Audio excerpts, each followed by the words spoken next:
The sea is black and breathing. June 6, 1944.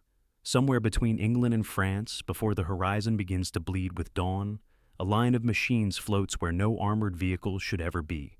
30 tons of steel riding on cold water, wrapped in thin canvas walls, bobbing like wounded animals in the rolling dark.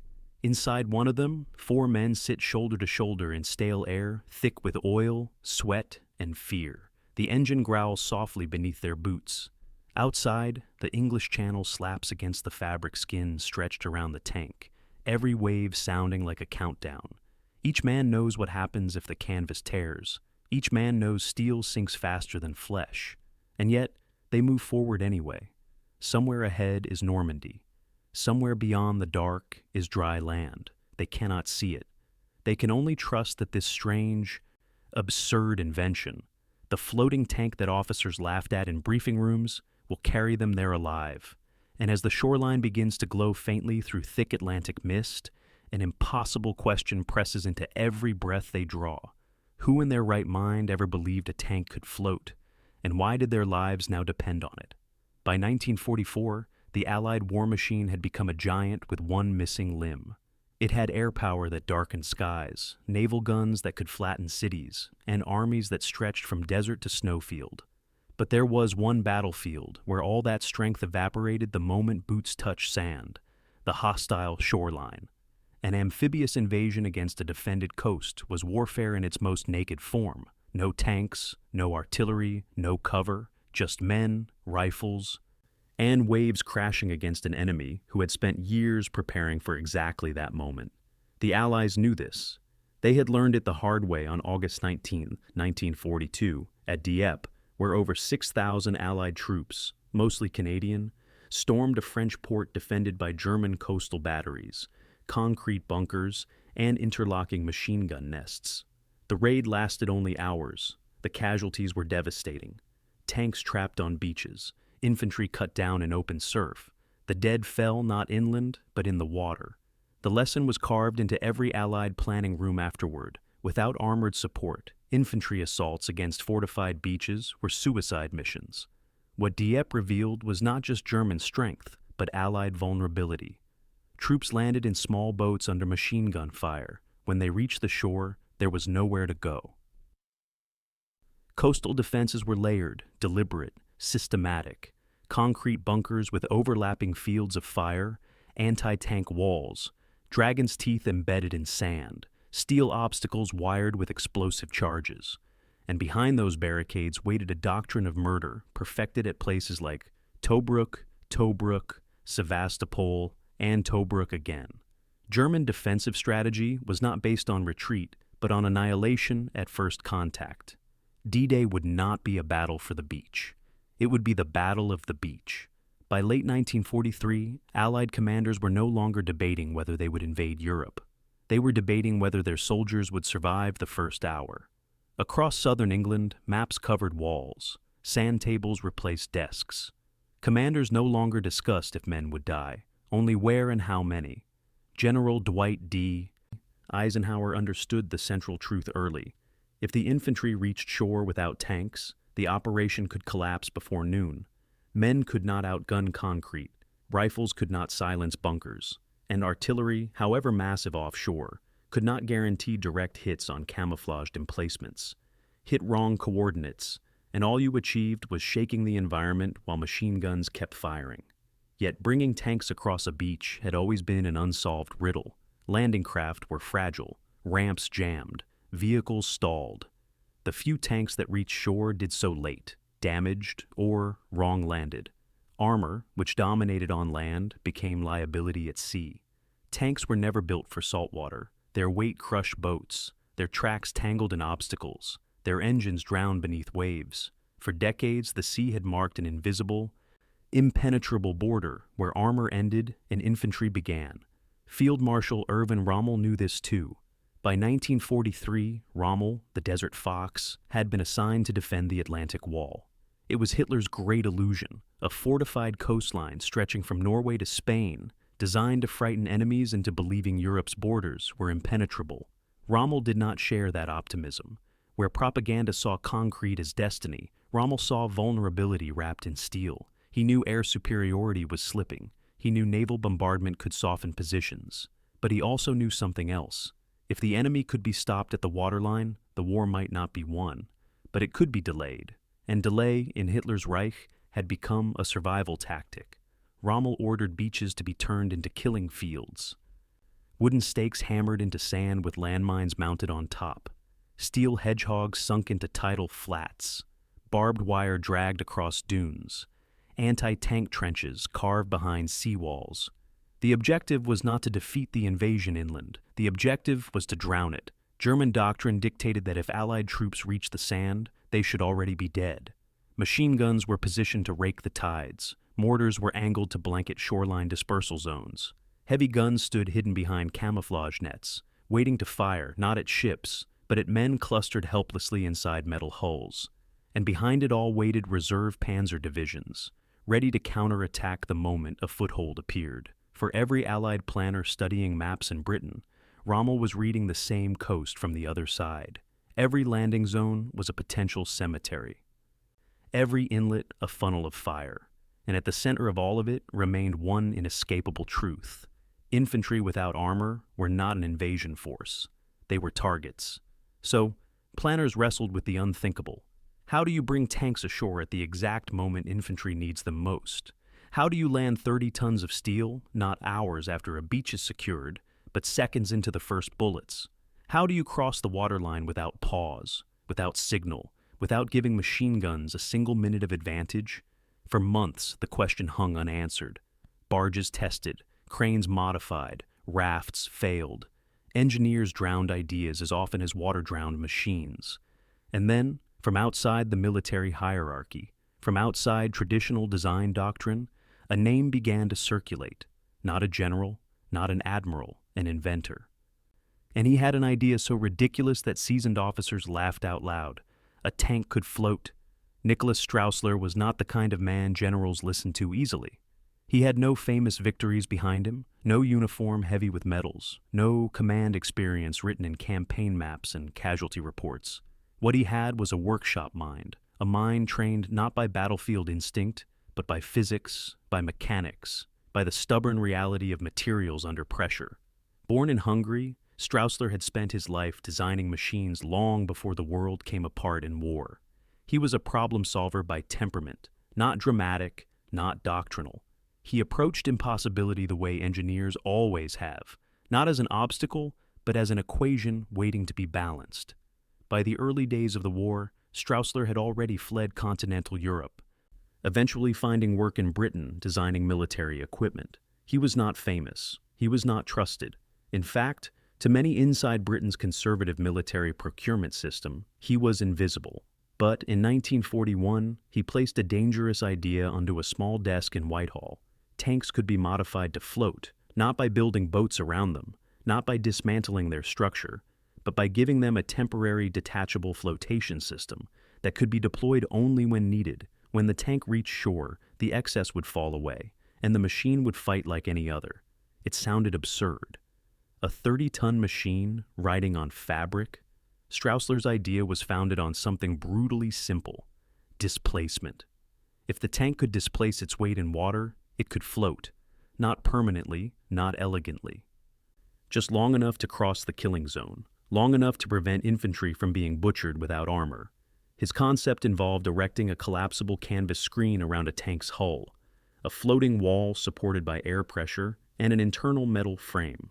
Inside this floating ring, the tank would become a boat. Not a perfect boat, but it did not need to be perfect. It needed 60 minutes. It needed to survive waves. Early tests were humiliating. Prototypes rolled into water and promptly sank. Canvas ripped. Frames collapsed. Pumps failed. Officers snorted at the whole affair. The nickname Straussler's Folly spread quietly through testing grounds. Officers joked that sailors would spend the war rescuing drowned mechanics from the sea, dragged under by the very things meant to save them. In a military culture built on steel and reliability, the idea of trusting lives to fabric invited scorn. But Straussler did not disappear. He modified designs overnight, changed inflation mechanisms, reinforced struts, adjusted canvas tension, changed buoyancy chambers. Every failure became data. Every joke became background noise.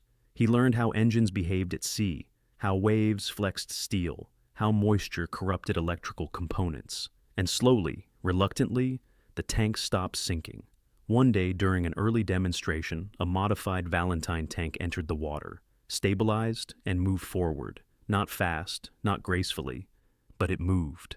Staff officers gathered at the shoreline, arms folded, expecting failure, then confusion, then waterlogged proof they had been right. Instead, the tank crossed the bay. The effect was not joy. It was silence. That silence reached Winston Churchill faster than Straussler's name ever did. And Churchill, for all his faults, had one quality that no military bureaucracy could replicate. When faced with a strange solution to an unsolved problem, he did not laugh first. He listened. Churchill understood that war rewarded imagination as often as firepower. And by the time Churchill's Ministry of Supply reviewed Straussler's work, the decision had already been made in principle. The idea was insane, which meant it might work. What followed was rapid development under pressure. Straussler's system was adapted to America's Sherman tank, the workhorse of Allied armored divisions. The British Army classified the device under a sterile, forgettable designation: Duplex Drive. The name reflected function, nothing more. Dual propulsion, tracks on land, propellers in water. Beneath that bland title hid one of the strangest weapons the war would produce: the dday tank. Around its hull, crews erected a rubberized canvas screen almost 6 feet high when inflated, forming a low floating wall around the entire machine. 2 propellers mounted at the rear provided forward thrust in water. The turret remained operable. The gun faced forward. The tank captain stood inside a steel cylinder barely wider than a coffin, guiding his machine over waves. From the outside, it looked ridiculous. From the inside, it felt suicidal. Training was relentless. Crews practiced in rivers, bays, and stormy channels. Mechanics sealed vents obsessively. Crews learned how to operate bilge pumps with their eyes closed. They learned the sound of water entering compartments. They learned what failure smelled like, and gradually, grudgingly, confidence replaced mockery, because the tanks began to land, again and again and again. What could not be undone was skepticism. Infantry units had no reason to trust something so strange. Commanders worried that rough seas would snap the screens like wet paper. Naval officers doubted the tanks would survive even moderate swell.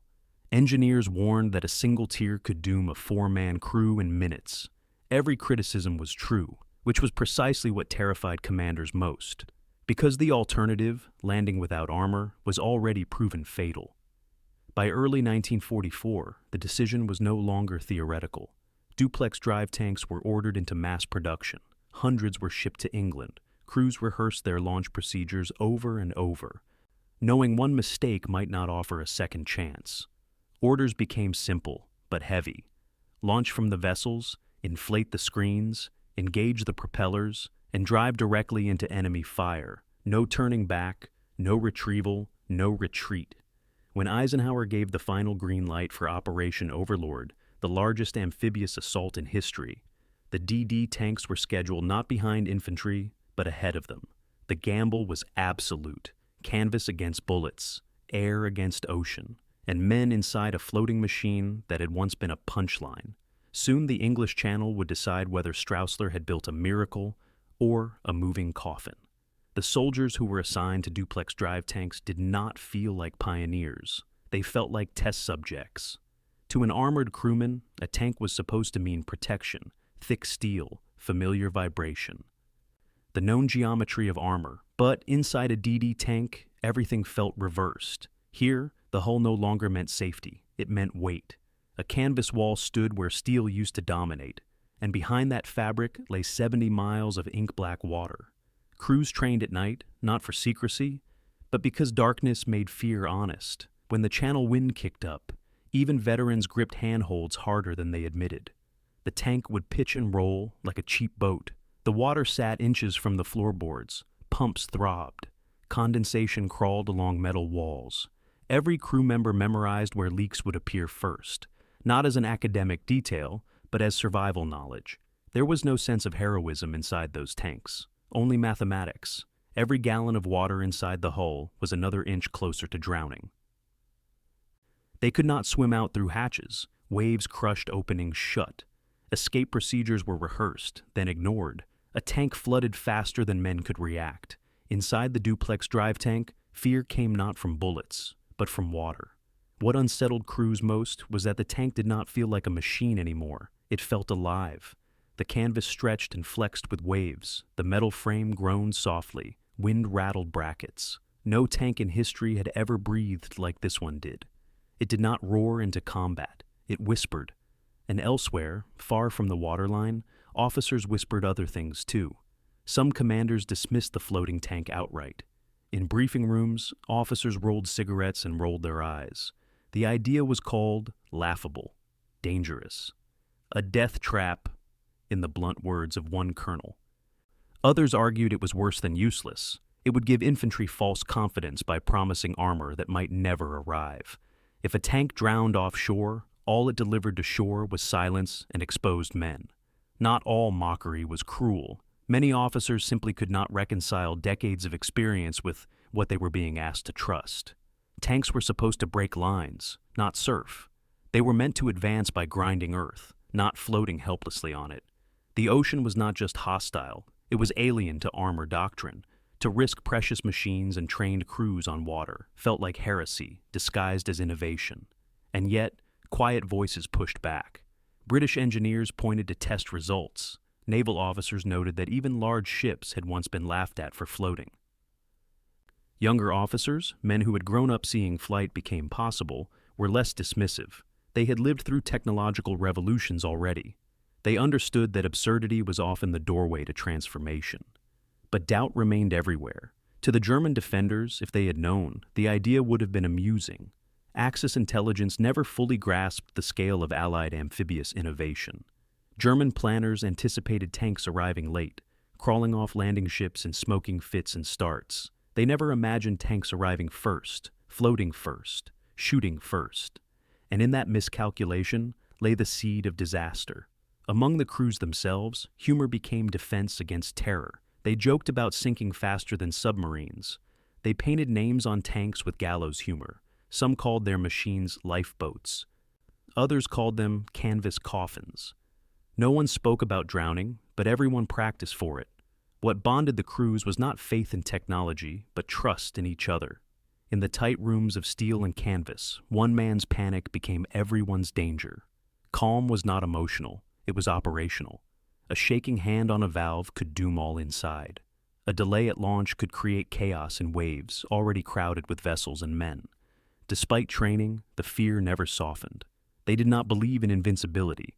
They believed in procedure. They believed in pressure gauges. They believed in luck. And over time, something else crept in, quietly beneath the dread. Attachment. Crews came to know every creak of their tanks, every vibration pattern, every weak joint reinforced under moonlight. They learned the machine the way sailors learned ships. And in that familiarity, trust slowly replaced ridicule, not the blind kind, the necessary kind. There was one phrase that quietly circulated among treads and canvas in the weeks before D-Day. This thing just has to work once. Not forever, not in every sea, once, across one stretch of water. Because beyond that, water lay France. And beyond France stood the road into Germany. And between them floated a tank that no one was supposed to take seriously. On the opposite side of the channel, German soldiers did not fear floating tanks. They feared something else entirely. They feared the air. Allied aircraft dominated skies by day and prowled by night. Bombers carved rail lines into scrap metal and left craters where command posts had once stood. To the men stationed along the Allied coast facing south, the invasion felt inevitable, but the method felt predictable. Infantry would come first. Tanks would lag behind. Gravel-strewn beaches would delay armor. Heavy vehicles would clog in shell craters and hedgehogs. The Germans believed they understood the rhythm of amphibious warfare. They believed wrong. Rommel had pushed obsessively to turn the coast into a death trap, but Hitler's divided command structure fractured German response plans.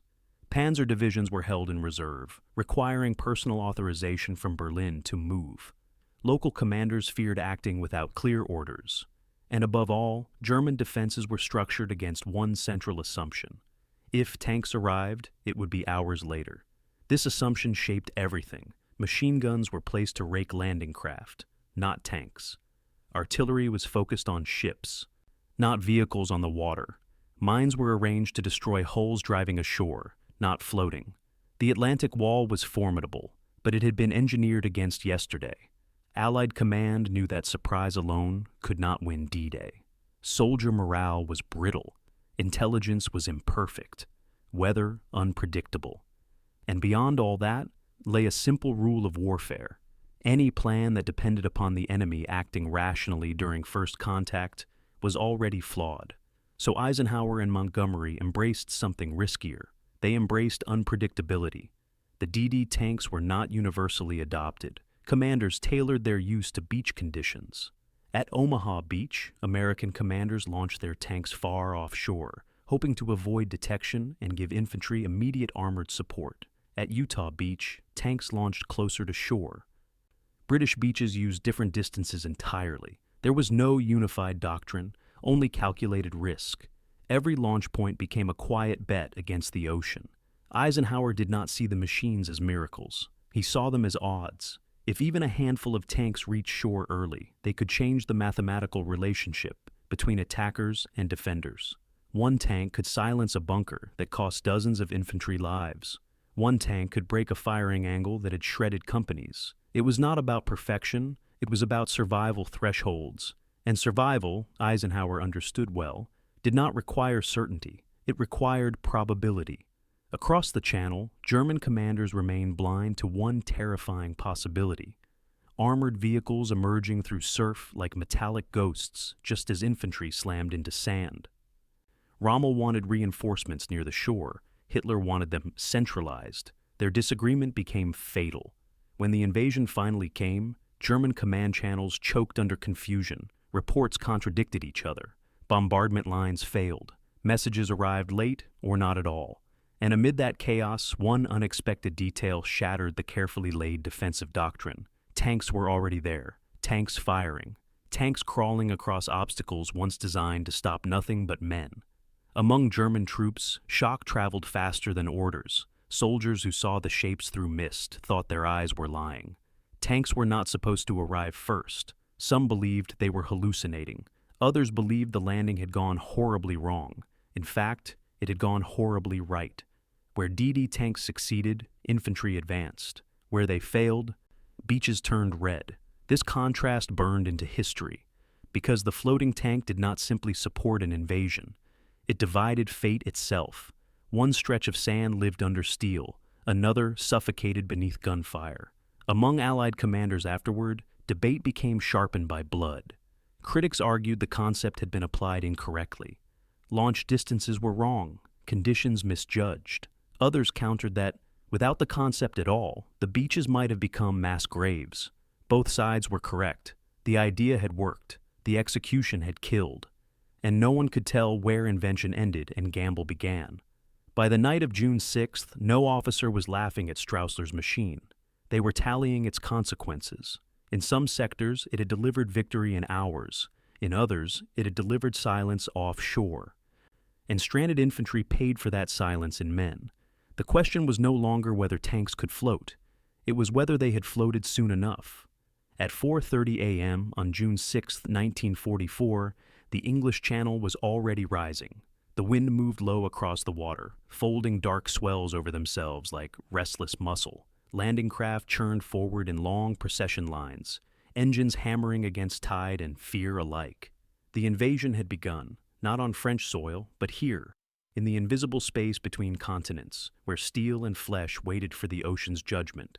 Aboard converted tank landing craft, Duplex Drive Shermans stood chained in silence. Their canvas screens collapsed and folded against steel flanks like deflated wings. Below decks, crews waited beside their machines, going through memorized motions inside their heads over and over again. Inflate, release, advance. The order to launch did not arrive dramatically. It never did. There was no speech, no countdown broadcast into the dark, just red signal lamps. just hand waves from silhouetted officers on pitching decks, and one by one, the tanks were released.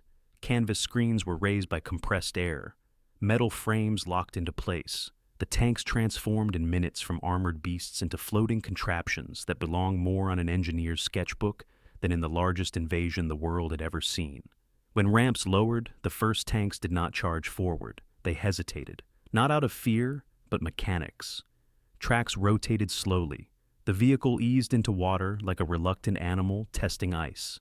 Then, it was floating. The feeling inside was immediate and wrong. The floor trembled, the hull lightened. Gravity loosened its grip, and suddenly the tank was no longer obeying Earth. It was obeying the sea. Crews adjusted propellers and watched shorelines through slitted vision blocks. Behind them, other tanks slid into black water, some too close, others too far. Waves slapped canvas. Spray poured over edges. One wave, larger than the rest, dipped a tank sideways and sent a shout across the flotilla. Then the first one went under. Off Omaha Beach, U.S. tank crews were launched nearly 6,000 yards from shore, farther than British crews by nearly double. Commanders hoped they could surprise the enemy by arriving simultaneously with first infantry waves. Instead, they delivered the tanks into open water just as wind intensified. Within minutes, tanks disappeared. Not dramatically, quietly. A wave would rise, a canvas wall would sag, and 30 tons of armored steel would slide under the surface as if pulled downward by invisible hands. There were no explosions, just absence. Inside each lost tank were 4 men, not panicking, not screaming, just gone. Crew members in nearby tanks felt water impact through hulls like distant thunder. They heard the hollow boom of metal imploding under pressure. They saw bubbles rise and trail across black water like ghost signatures. They understood instantly what had happened. They kept moving anyway. At Juneau, Sword, and Gold Beaches, where British and Canadian forces launched closer to shore and seas proved marginally kinder, dday tanks survived in higher numbers. They emerged through coastal mist like something impossible, firing machine guns before German gunners fully grasped what they were seeing. A German soldier on Juneau recalled later watching waves vomit steel. At Utah Beach, calmer waters delivered nearly every American tank safely to shore. They rolled forward almost dry, guns already elevating. But at Omaha Beach, the most heavily defended zone, the sea became an accomplice to German fire. 27 of 29 tanks launched offshore would sink before touching sand. The men inside died beneath waves before ever seeing France. Those who survived the drop-in made landfall into hell. Without tanks, American infantry were pinned in surf zones. German MG-42s fired at nearly 200 rounds per minute, stitching water into bloodied foam. Men drowned under the weight of packs. Bodies jammed exits of landing craft. Officers fell within moments of stepping onto sand. Omaha did not resemble a beach. It resembled a slaughterhouse with tides. Where tanks lived, infantry moved. Where tanks died, infantry froze. At Utah, armored Shermans broke firing lines within minutes. Bunkers fell by measured shell fire. Snipers disappeared behind collapsing concrete. At Omaha, men dug into sand with bare hands beneath machine gun arcs that erased courage through sheer repetition. And offshore, the channel kept swallowing steel. The ocean did not care about innovation. It did not care about courage. It did not care how many engineers had stood around drafting tables believing in fabric miracles. It wanted weight, and the tanks had plenty of it. By sunrise, the Atlantic had claimed dozens of bodies no enemy would ever shoot. The floating tank had become 2 things at once, a gate and a grave. By the time the sun broke through the Atlantic horizon, Normandy was already divided into 2 different wars. On some beaches, the invasion had begun to breathe. On others, it was choking. At Utah Beach, American Duplex Drive tanks rolled out of surf like survivors from a shipwreck, engines coughing, canvas walls collapsing backward as crews cut them free. In moments, these awkward floating machines became what they were always meant to be again, tanks. Steel reasserted itself. Tracks bit into French sand, guns elevated. The first Sherman fired less than 4 minutes after landing. The German defenses were not ready. Bunkers that had been built to massacre infantry were suddenly staring down cannon barrels. Wire nests dissolved under high explosive shells. Machine guns went silent one by one, not through heroism, but through force. Men who had pressed faces into sand suddenly lifted their heads, because something was finally pushing back. American infantry, stunned at first, then exultant, surged forward behind armor. Soldiers clustered behind tracks. Officers pointed rifles toward pillboxes now being reduced to rubble. Momentum returned with sound. Engine noise became possibility. At Sword Beach, British dday tanks arrived, staggered but alive. As German artillery tried to adjust fire, it found nothing constant enough to lock onto. The tanks moved unpredictably through smoke and surf, becoming mobile strongpoints for infantry. At Gold and Juno beaches, Canadian and British crews did what Straussler had dreamt of in isolation years earlier. They delivered armor into the first minutes of a beach assault. Bunkers died quickly. Infantry losses dropped accordingly. Defenses cracked, command posts abandoned. The Atlantic Wall, thought impenetrable in theory, unraveled under steel in practice. Omaha was different. No miracle arrived from the sea. The few tanks that made it ashore did so damaged or late. Those that drowned had taken their firepower with them, and American infantry paid that price in minutes, measured in blood. At Omaha, soldiers advanced in bursts between bullets instead of behind armor. They crawled instead of charged. They bled instead of rolled. And yet, by early afternoon, something quietly extraordinary happened. Men pushed inland without tanks. They climbed bluffs under fire. They flanked machine guns by crawling through ravines.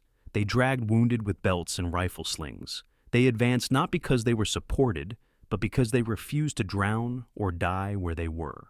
Later that day, delayed tanks finally reached Omaha on landing craft. When they came, they ground bunkers into silence, not as heroes, but as overdue necessities.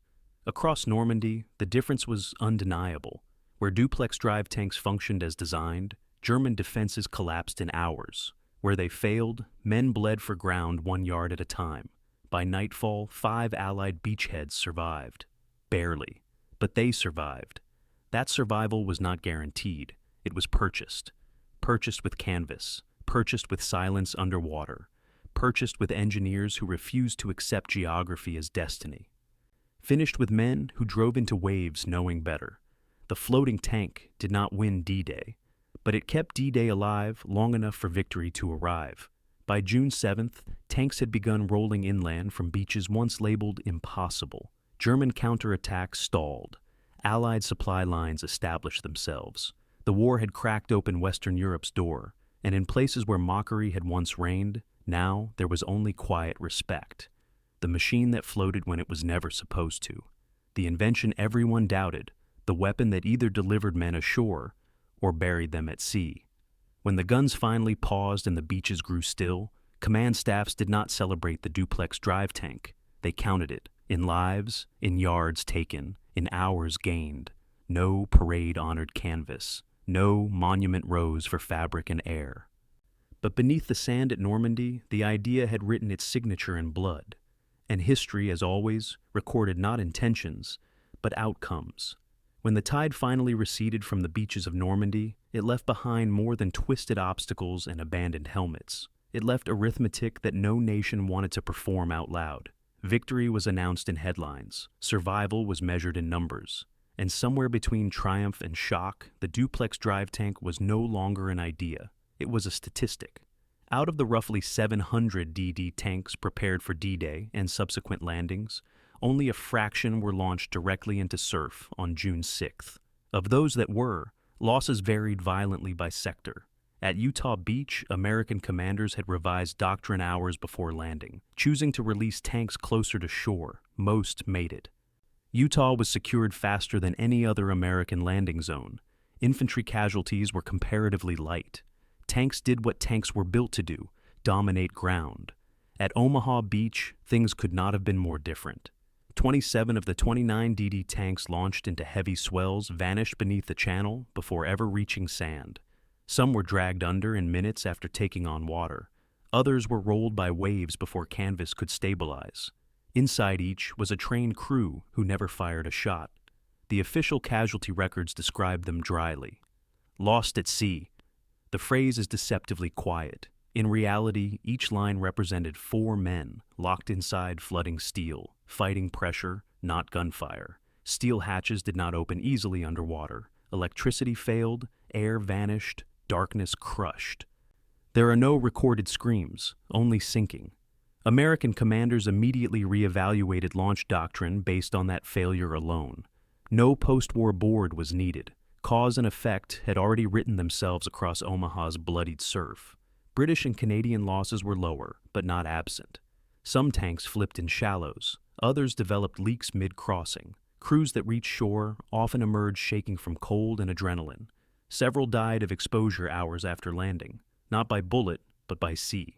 The marine environment did what German defenders could not in some sectors. It selected who survived based not on courage, but on physics. After Normandy, Allied command concluded something difficult but undeniable. The Duplex Drive tank, when used properly, drastically reduced infantry losses. When misused, it introduced a new category of death that no enemy could rival. The system itself was neither miracle nor murder. It was neutral, like fire, like gravity, like war. Many officers who had mocked Straussler's design offered no apology. They did not issue statements. Instead, they changed procedures. dday tanks were subsequently launched closer to shore. Modifications were made to sealing mechanisms. Training hours increased. Survival rates improved. The tanks floated again.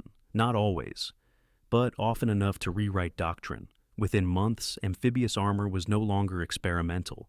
It was expected. By the time Allied forces reached the Rhine, the idea that tanks could traverse water was no longer absurd.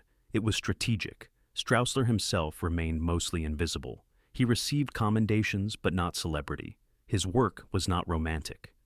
It did not explode or roar. It was quiet, technical, and sealed behind military classification. In a strange irony, the man whose invention had saved thousands would remain unknown to most of them forever.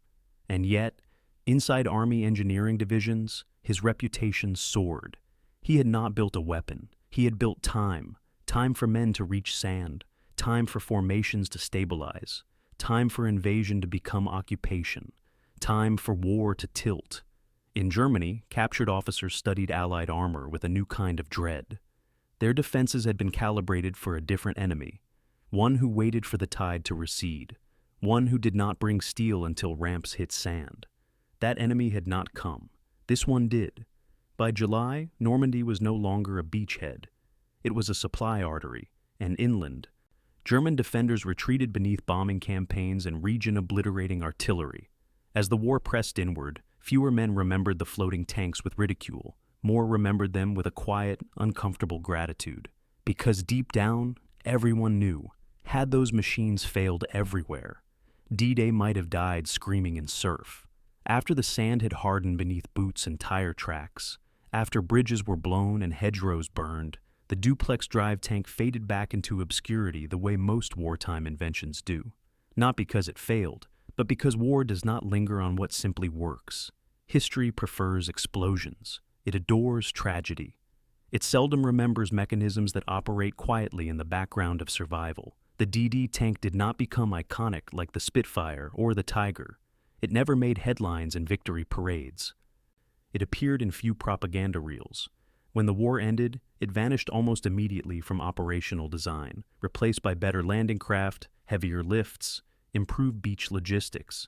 The era of floating canvas tanks was brief. But brief does not mean insignificant. Military analysts after the war concluded something uncomfortable. Had Duplex Drive tanks been launched closer to shore at Omaha, as they were at Utah, casualties on that beach could have been dramatically lower. The equipment didn't fail there. The doctrine did. Launch decisions were made under pressure, incomplete weather forecasts, and fear of beach congestion. No one wanted tanks disabled by beach obstacles. They underestimated the sea. The ocean did not forgive the error. In British sectors, where tanks landed alive, infantry casualties were lower. Small villages fell faster, German resistance collapsed sooner, and when Montreal or Liverpool newspapers later published casualty ratios, few readers understood the hidden variable beneath those numbers: canvas. Innovation's greatest irony is that it saves lives quietly and kills loudly when misunderstood. Straussler continued working as an engineer after the war. He did not become wealthy. He did not tour lecture halls. His name did not fill textbooks, but scattered across Normandy beneath waves and soil, his legacy lay sealed inside rusted hulls that had once defied gravity long enough to matter. The military kept what worked. The idea that armor could breach beaches from the sea did not disappear with the dday tank. It evolved. Modern amphibious assault vehicles no longer rely on cloth and air, but the concept they carry is the same.